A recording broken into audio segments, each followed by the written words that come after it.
Hello students, मैं पवन कुमार और आप देख रहे हैं आपका अपना यूट्यूब चैनल लिक्सॉप स्टडी। जैसा कि हम लोगों ने पीछे अनुलेखन इकाई व जीन के बारे में बातें कर ली थी, उनके बारे में हम लोगों ने डिटेल में पढ़ लिया था। तो आज हमारा टॉपिक रहेगा अनुलेखन। दोबारा से देखना, आज हमारा टॉपिक रहेगा अनुलेखन, ठीक है ना, या फिर हम इसको बोल देते हैं ट्रांसक्रिप्शन। आज का टॉपिक रहेगा अनुलेखन या ट्रांसक्रिप्शन। अनुलेखन की डेफिनेशन हम लोगों ने पीछे देख ली थी, फिर से एक बार मैं बता देता हूं कि डीएनए की एक श्रृंखला में, डीएनए की एक श्रृंखला बोल दो, चाहे रज्जुक बोल दो या स्ट्रैंड बोल दो ना, डीएनए की एक रज्जुक से आनुवांशिक सूचनाओं का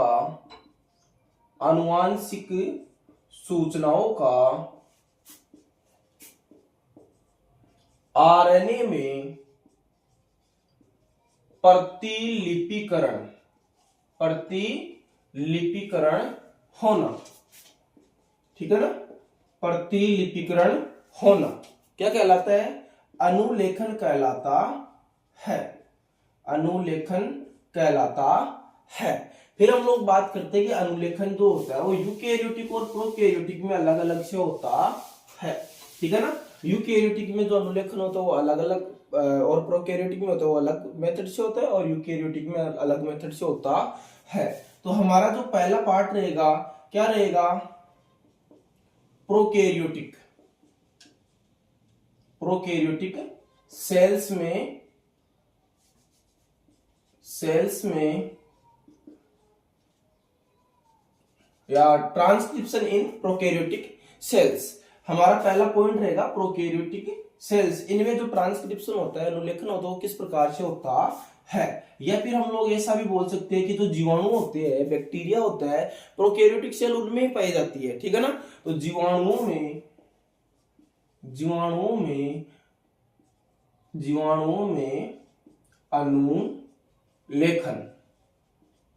अनुलेखन या ट्रांसक्रिप्शन इन बैक्टीरियाज, ठीक है ना। ये हमारा आज का टॉपिक हो जाएगा। इस टॉपिक को पढ़ने के लिए सबसे पहले हम लोग देखते हैं कि जो आरएनए होता है, हालांकि हम लोग इसको पढ़ चुके हैं, एक बार फिर से थोड़ा सा रिवीजन में करवा देता हूं।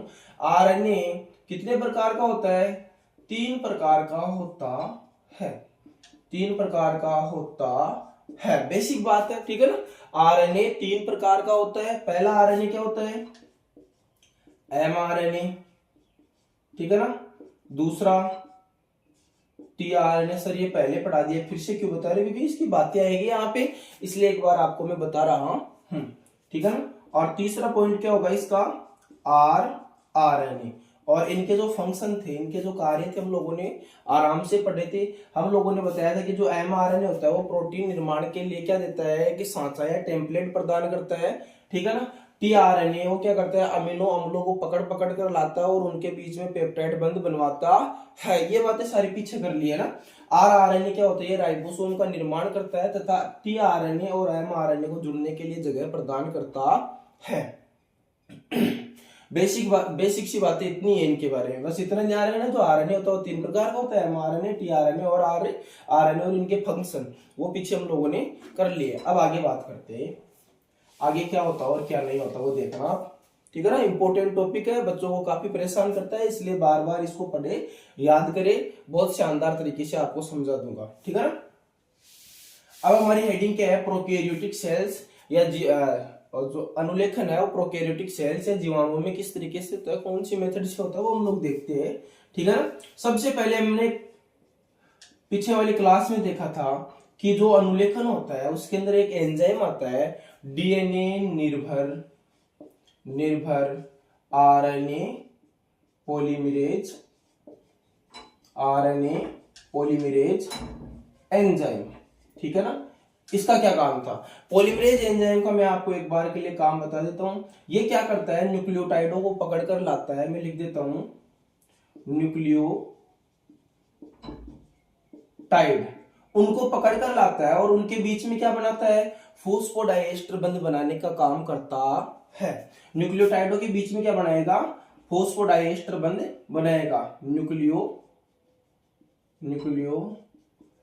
टाइड, ठीक है ना।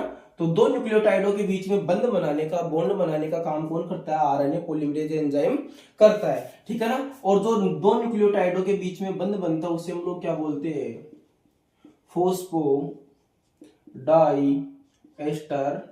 बॉन्ड, फोस्फोडाइएस्टर बॉन्ड, या फिर हम लोग क्या बोल देंगे? बंध, ठीक है ना।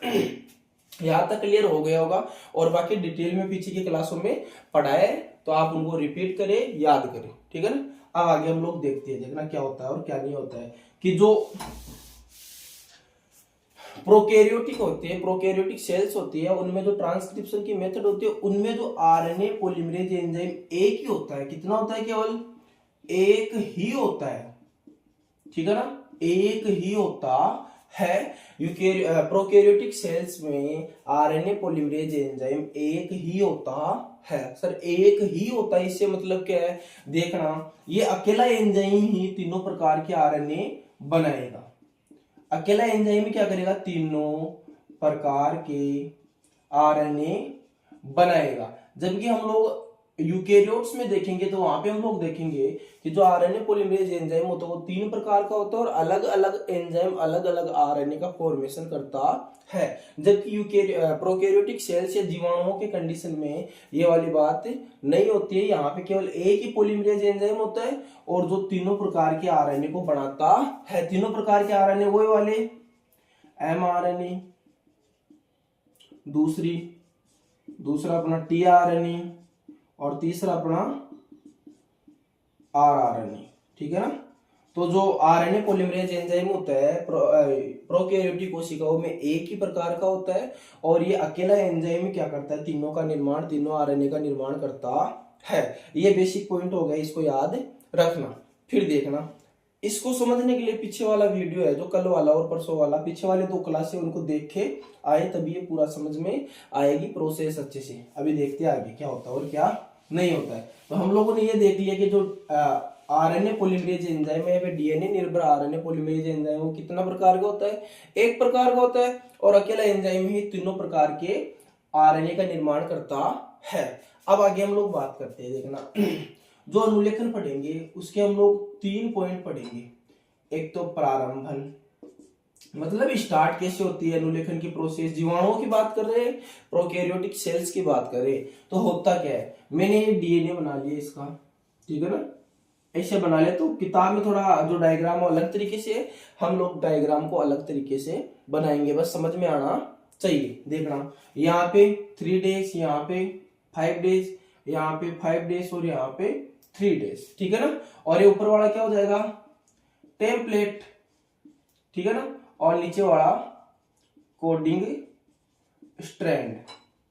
यहां तक मेरे हिसाब से किसी भी बच्चे के कोई डाउट नहीं है, क्योंकि पीछे हमने ये सारी चीजें क्लियर कर ली है कि टेम्पलेट क्या होता है, कोडिंग स्ट्रैंड क्या होता है। देखना, प्रारंभ में होता क्या है उसको समझना। जो आरएनए पॉलीमरेज एंजाइम होता है उसकी स्ट्रक्चर कुछ इस तरीके की होती है, 2 पार्ट से मिलकर बनती है, ठीक है ना। उसके बीच में एक तो होता है यहाँ पे सिग्मा कारक या सिग्मा फैक्टर होता है, ठीक है ना। बाकी का जो भाग बच गया उसको हम लोग बोलेंगे क्रोड भाग या क्रोड पार्ट बोलेंगे, ध्यान रखना, ठीक है ना। क्रोड भाग या क्रोड कारक, ठीक, क्रोड भाग या क्रोड पार्ट, और दूसरा हो जाएगा सिग्मा कारक, ठीक है ना। तो जो आरएनए पॉलीमरेज जो होता है एंजाइम होता है वो दो चीजों से मिलकर बनता है, एक तो क्रोड भाग से और दूसरा सिग्मा कारक से मिलकर बनता है। तो सर इनके काम बताना। तो जो सिग्मा कारक है ये क्या करता है? उन्नायक या प्रमोटर को क्या करता है? पहचानता है, इसकी आइडेंटिफाई करता है। उन्नायक भाग की या प्रोमोटर भाग की आइडेंटिफाई करता है, कौन करता है? सिग्मा कारक। उन्नायक भाग को पहचानता है, ठीक है ना। तो याद रखना, सिग्मा कारक का क्या वर्क हो गया, इसका क्या कार्य हो गया कि सिग्मा कारक उन्नायक भाग को पहचानता है तथा आरएनए पॉलीमरेज एंजाइम को जोड़ता है। और उन्नायक भाग की हम लोगों ने पीछे बात की थी कि जो कोडिंग स्ट्रैंड का 5 डेज सिरा होता है, जिधर होता है उसी साइड में क्या होता है? उन्नायक भाग या प्रमोटर भाग होता है। अब हम लोग आगे बात करते हैं, ये क्रोड भाग ये क्या करता है? आरएनए बनाता है। तो दोनों के अलग अलग कार्य हो गए। ये क्रोड भाग आरएनए बनाता है, और जो सिग्मा कारक है वो क्या करता है? उन्नायक भाग को पहचानता है, उन्नायक भाग की आइडेंटिफाई करता है उन्नाइक भाग को, ठीक है ना। फिर हम लोग देखते हैं कि मान लिया कि जो अपना आरएनए पॉलीमरेज एंजाइम है, अभी प्रारंभन में बात कर रहे हैं, ठीक है ना, कि ये अनुलेखन का या ट्रांसक्रिप्शन का इनिशिएशन या प्रारंभ कैसे होता है। तो मान लिया कि जो अपना आरएनए पॉलीमरेज एंजाइम है, ठीक है ना, वो सिग्मा कारक की सहायता से इस उन्नाइक भाग को पहचानता है और यहाँ पर आकर जुड़ जाता है, ठीक है ना।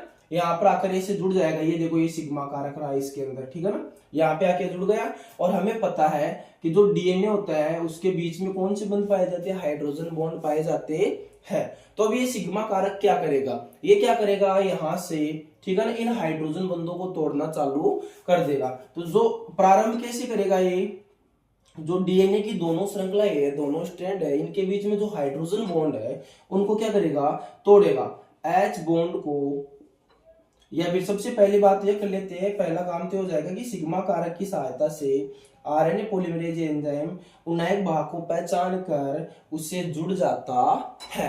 फिर क्या करता है, ये क्या करता है, एच बॉन्ड्स को तोड़कर, एच बॉन्ड को तोड़कर क्या अनुलेखन की क्रिया को चालू करता है। तो यहां से ये हाइड्रोजन बॉन्ड होंगे, जैसे यहाँ पे मैंने बताया था, जैसे ए और टी मान लिया, तो यहाँ पे कितने होंगे hydrogen bond, double hydrogen bond होंगे, ठीक है ना।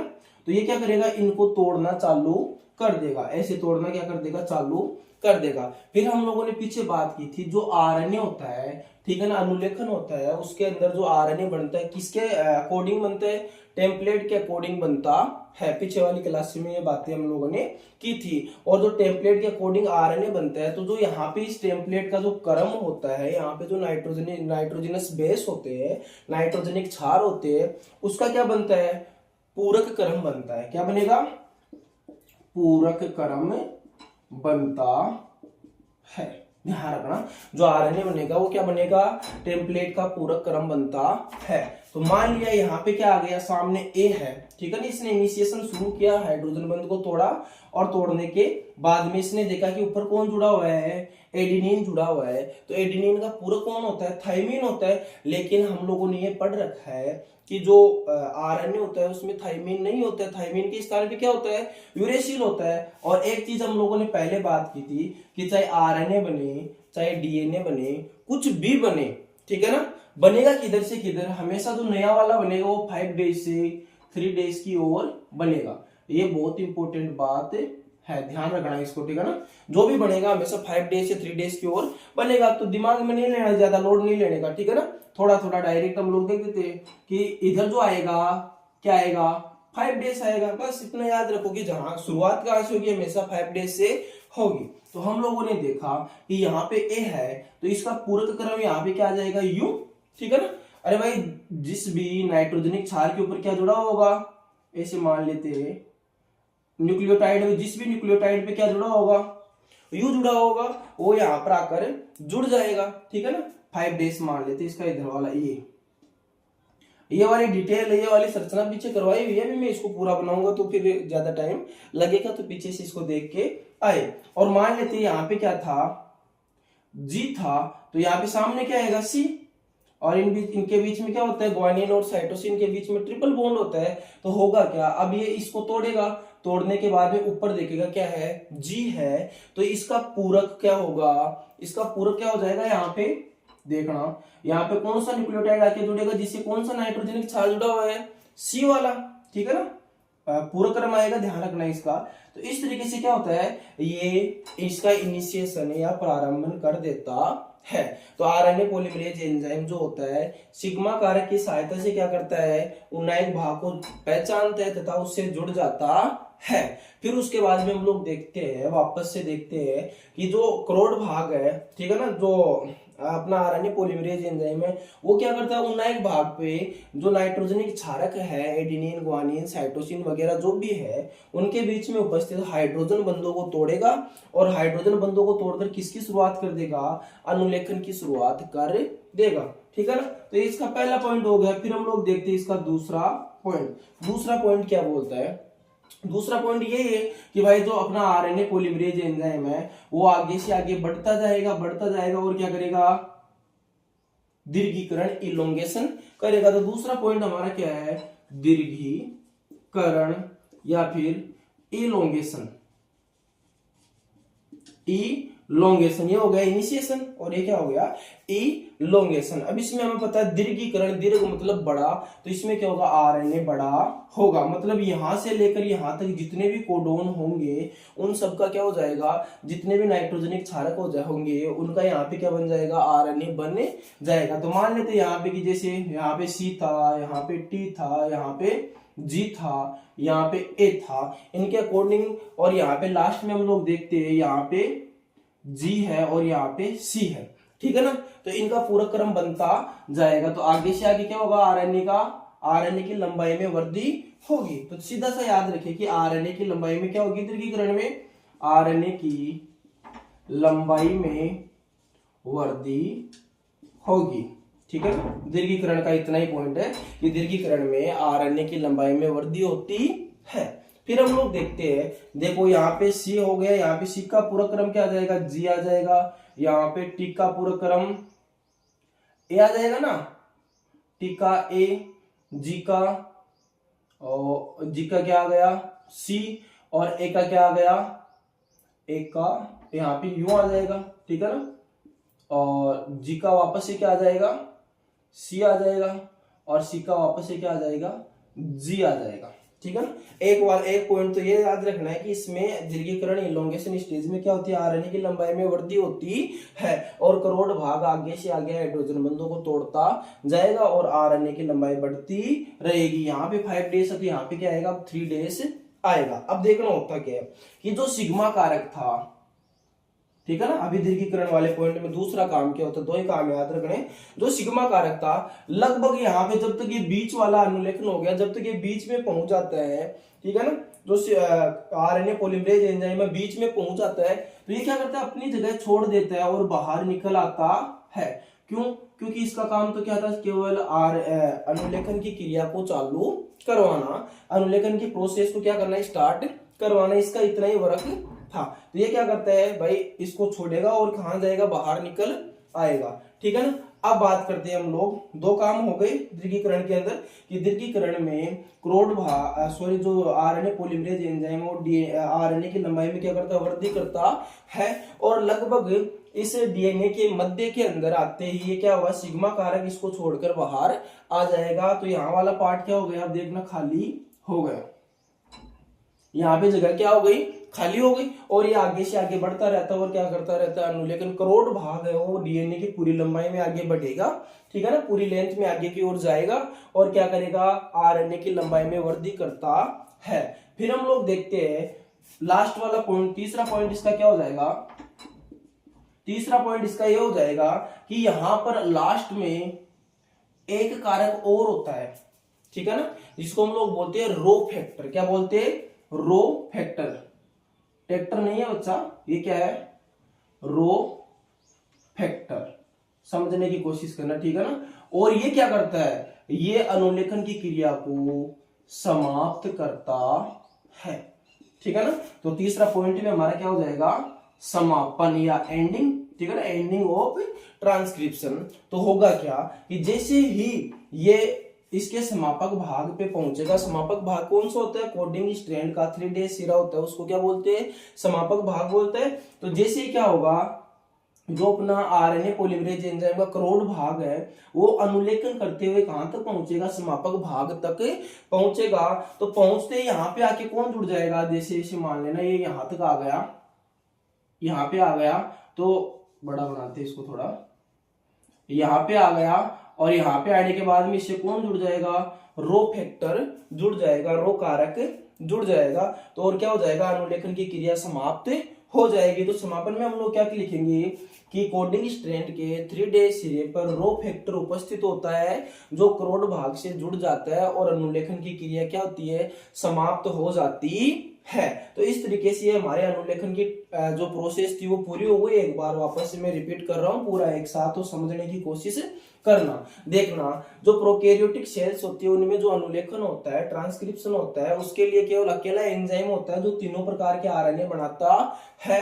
कि प्रोकैरियोटिक कोशिकाओं में या जीवाणुओं में एक ही डीएनए निर्भर आरएनए पॉलीमरेज एंजाइम होता है जो तीनों आरएनए का क्या करता है, अनुलेखन करता है या तीनों आरएनए बनाता है। फिर हम लोग देखते हैं इसकी जो क्रियाविधि है, प्रोसेस, उसमें क्या होता है, प्रारंभन होता है। प्रारंभ में हम लोग देखते हैं कि जो आरएनए पॉलीमरेज एंजाइम होता है वो दो भागों से मिलकर बना होता है, एक तो सिग्मा कारक, दूसरा क्रोड भाग। सिग्मा कारक क्या करता है, उन्नयक भाग को पहचानने में सहायता प्रदान करता है, और फिर हम लोग देखते हैं जो क्रोड भाग होता है वो आरएनए बनाता है या आरएनए की लंबाई में क्या करता है, वृद्धि करता है। तो फिर होगा क्या कि यह सिग्मा कारक की सहायता से कोडिंग भाग के 5' सिरे को पहचानेगा कि ये वाला उन्नयक है, और उन्नयक से जुड़कर क्या करेगा, अनुलेखन की क्रिया का प्रारंभ कर देगा। फिर हम लोग देखते हैं दीर्घीकरण, देखते हैं इलोंगेशन देखते हैं, तो हम लोग देखते हैं कि जो क्रोड भाग है वो आरएनए की लंबाई में आगे से आगे हाइड्रोजन बंध को तोड़ता जाता है और आगे की तरफ घुसता जाता है, आगे की तरफ चलता जाता है। तो जिसकी वजह से क्या होगा, आरएनए की लंबाई बढ़ती रहेगी। क्यों, कारण क्या है, क्योंकि ये आरएनए पॉलीमरेज एंजाइम जो भी न्यूक्लियोटाइड होंगे उनके बीच में कौन सा बंध बनाता जाएगा, फॉस्फोडाइएस्टर बंध बनाता जाएगा, और आगे से आगे न्यूक्लियोटाइड आपस में जुड़ते जाएंगे। टेम्पलेट का पूरक क्रम बनता है, क्योंकि अनुलेखन किसका होता है, टेम्पलेट का होता है, ठीक है ना। आरएनए की लंबाई में वृद्धि होगी, और जैसे ही ये क्रोड भाग है या फिर जो आरएनए पॉलीमरेज एंजाइम कहां पर पहुंचेगा, लगभग यहां पर मिडल में पहुंचेगा, तो जो अपना सिग्मा कारक है क्रोड भाग को छोड़कर भाग जाता है। और थोड़ी देर बाद में हम लोग देखते हैं कि जैसे ही अपना लास्ट वाले समापन या एंडिंग की ओर देखते हैं, तो जैसे ही हम लोग देखते हैं कि जो अपना आरएनए पॉलीमरेज एंजाइम है कोडिंग स्ट्रैंड के 3' सिरे अर्थात समापक भाग पर पहुंचता है, टर्मिनेटर पार्ट पर पहुंचता है, तो यहाँ पर क्या होता है, पहले से रो फैक्टर उपस्थित होता है, और रो फैक्टर क्या कर देता है, अनुलेखन की क्रिया को समाप्त कर देता है। आई होप सभी बच्चों को समझ में आया होगा। यदि वीडियो अच्छा लगे लाइक, शेयर और सब्सक्राइब जरूर करें, अपने दोस्तों तक फैलाएं कि इस तरीके से कुछ बायोलॉजी पढ़ाई जा रही है और आपको पूरा सिलेबस यूट्यूब पे करवा दिया जाएगा। थैंक